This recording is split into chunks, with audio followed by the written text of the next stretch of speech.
Hi, நான் மேகலா. குபேர மந்திரம். குபேர மந்திரத்தை நம்ம வீட்டில் பூஜை அறையில் எழுதி வச்சா நம்மளுக்கு குபேர சம்பந்தம் கிடைக்கும். அந்த குபேர மந்திரத்தை நம்ம எதில் எப்படி எழுதணுங்கிறத பார்க்கலாம். நம்ம பூஜை பண்ணும்போது குபேர பூஜை பண்ணும்போது லக்ஷ்மி குபேர பூஜை தான் நம்ம பண்ணுவோம். பண்ணும் பொழுது லக்ஷ்மி குபேரரோட ஃபோட்டோ விக்கிரகம் எடுத்து வைப்போம். குபேர எந்திரம், குபேர மீன், அதாவது 2 மீன் இருக்கிற மாதிரி மஞ்சள் கலர் மீன், ஒன்று மேலேயும் ஒன்று கீழேயும் இருக்கிற மாதிரி இருக்கும். அந்த மீன் எடுத்து வச்சுக்கலாம். குபேரர் கோலம் போட்டுட்டு குபேரர் எந்திரமும் வரைஞ்சிட்டு குபேரர் விளக்க வச்சு குபேர விளக்கில் பச்சை திரி போட்டு தீபம் ஏற்றணும். குபேரருக்கு பிடித்தமான ஊறுகாய், அது 6 ஊறுகாய் எடுத்து வைக்கணும். அதில் குறிப்பாக நெல்லிக்காய் ஊறுகாய் வைக்கிறது ரொம்ப நல்லது. 6 ஊறுகாவும் நெல்லிக்காய் ஊறுகாவாக இருக்கக்கூடாது, ஒவ்வொரு ஊறுகாவாக வைக்கணும். மாங்காய் ஊறுகாய், நெல்லிக்காய் ஊறுகான்னு சொல்லிட்டு 6 ஊறுகாய் எடுத்து வைக்கணும். குபேரருக்கு பிடித்தமான பழம் சீத்தாப்பழம், மாம்பழம், இந்த 2 பழமும் எடுத்து வைக்கணும். தீபம் ஏற்றுறதுக்கு பச்சை திரி தான் பயன்படுத்தணும். இவ்வளவும் தயார் பண்ணி வச்சுட்டு நம்மளுக்கு கால்படாத இடம் இருக்கும்ல பூஜை அறையில், அந்த இடத்துல இப்போ எல்லார் வீட்லேயுமே பூஜை பண்ணுறதுக்கு பண்ணும்போது படையல் போடுவோம். படையல் போடுறதுக்குன்னு ஒரு ட்ரே வச்சுருப்போம். அந்த ட்ரேலையே இந்த குபேர மந்திரத்தை நம்ம எழுதி வைக்கலாம். குபேர மந்திரத்தை பொன் தகடில் எழுதி வைக்கலாம், இல்லைன்னா வெள்ளி தகடலையும் எழுதி வைக்கலாம். நம்ம குபேரருக்கு என்ன விளக்கு ஏற்றி வைக்கிறோமோ அந்த விளக்கில் கூட இந்த மந்திரத்தை நம்ம எழுதி வைக்கலாம். நம்ம திருஷ்டி கழிப்போம், அதுக்கு பயன்படுத்துகிற அந்த பொருட்கள்லையும் கூட நம்ம குபேர மந்திரம் எழுதி வைக்கலாம். இந்த குபேர மந்திரத்தை எழுதி வைக்கிற பொருள் மங்களகரமான பொருளாக இருக்கணும். அதாவது மஞ்சள் குங்குமத்தில் எழுதி வைக்கணும்.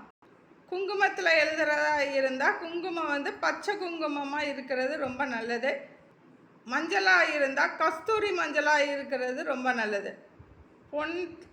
பொன் தகடு இல்லைன்னா வெள்ளி தகடில் நம்ம எழுதி வாங்கி வச்சு அதை நம்ம பூஜை பண்ணும்போது பயன்படுத்தலாம்.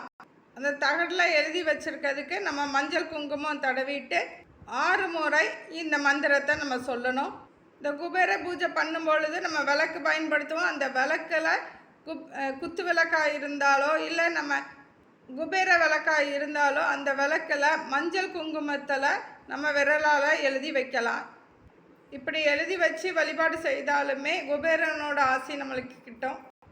நம்ம திருஷ்டி கழிக்கிறதுக்கு பயன்படுத்துகிற உப்பு, மிளகு, அதையும் ஒரு தாம்பலத்தில் கொட்டி வச்சு அது மேலே கூட இந்த மந்திரத்தை நம்ம எழுதி வைக்கலாம். நம்ம வீட்டில் பூஜை பண்ணுறதுக்கு ஒரு ட்ரே எடுத்து வச்சுருப்போம்ல, அந்த ட்ரேயில் நல்ல கஸ்தூரி மஞ்சளை நல்லா பரப்பிக்கிட்டு அந்த மஞ்சளில் நம்மளோட விரலை வச்சு இந்த குபேர மந்திரத்தை எழுதணும். குபேர மந்திரம்: ஓம் குபேராய நமக, தனபதியே நமக.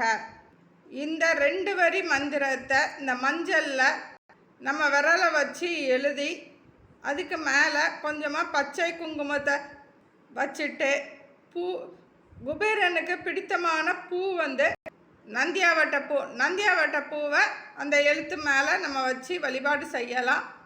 நந்தியாவட்ட பூ கிடைக்காதவங்க நம்ம வீட்டில் பூஜைக்கு என்ன பூ பயன்படுத்துமோ அந்த பூவை கூட அந்த எழுத்து மேலே வச்சு தீபம் ஏற்றி தீபம் காட்டி வழிபாடு செய்யலாம்.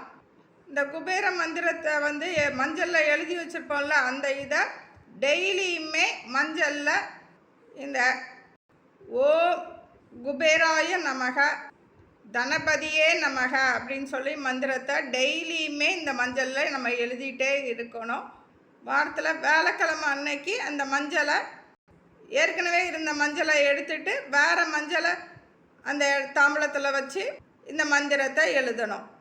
இப்படி குபேர மந்திரத்தை எழுதி வச்சு வழிபாடு செய்தால் குபேர சம்பந்தம் கிட்டும், மகாலட்சுமி ஆசி கிட்டும்.